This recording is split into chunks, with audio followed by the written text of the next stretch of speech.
Je suis docteur Benamor Sadok, je suis neurochirurgien. J'étais à la faculté de médecine de Tunis. J'ai fait une partie de ma formation à l'université de Lausanne, en Suisse.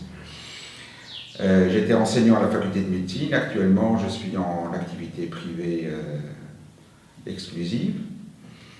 La neurochirurgie tunisienne est actuellement à la pointe de ce qui se passe dans le monde. Différentes sous-spécialités sont en train d'être mises sur pied. Personnellement, ma sous-spécialité étant la chirurgie des tumeurs cérébrales en conditions éveillées, avec ce qu'on appelle une cartographie cérébrale qui nous permet de déterminer les différentes fonctions du cerveau en live pour minimiser le maximum la morbidité ou bien les effets secondaires de la chirurgie et maximaliser la résection des tumeurs cérébrales. Nous faisons aussi de la chirurgie aussi bien rachidienne que cérébrale. Actuellement, la neurochirurgie pédiatrique fait partie du cursus de formation en Tunisie. Elle n'est pas encore tout à fait individualisée. Donc notre activité comprend aussi les patients, les enfants atteints de tumeurs cérébrales, d'hydrocéphalie, d'accumulation de liquide céphalorachidien, ou bien des malformations congénitales, nerveuses, je pense au myéloméningocèle, et surtout en craniosténose. Ce genre de chirurgie, par exemple, se fait en tandem avec les chirurgiens maxillofaciales, donc une équipe spécialisée dans la chirurgie des craniosténoses.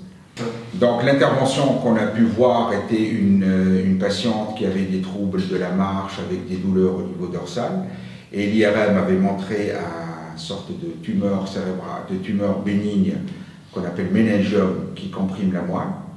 Donc on a pu faire une résection complète. Les suites opératoires ont été simples puisque la patiente a pu récupérer une marche autonome assez rapidement. Elle aura besoin quand même d'une physiothérapie pendant 2 à 3 mois de physiothérapie pour reprendre une vie tout à fait normale et tout à fait indépendante.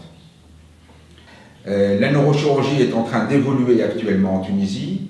Elle se sous-spécialise de plus en plus, donc il y a des gens qui sont spécialisés aussi bien dans les tumeurs cérébrales, d'autres dans les malformations et dans la neurochirurgie fonctionnelle par exemple, qui est en train de prendre petit à petit de la place.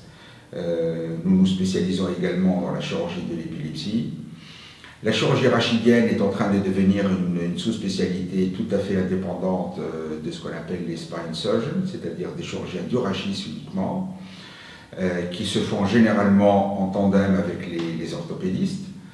La neurochirurgie dépend beaucoup de la nouvelle technologie et c'est ce qu'on est en train de voir avec l'installation de nouvelles machines, avec l'acquisition une nouvelle technicité avec ces nouvelles machines qui nous permettent d'être aussi bien plus précis, être plus extensif dans la réaction des tumeurs, donc moins de morbidité, donc une meilleure qualité de vie pour nos patients.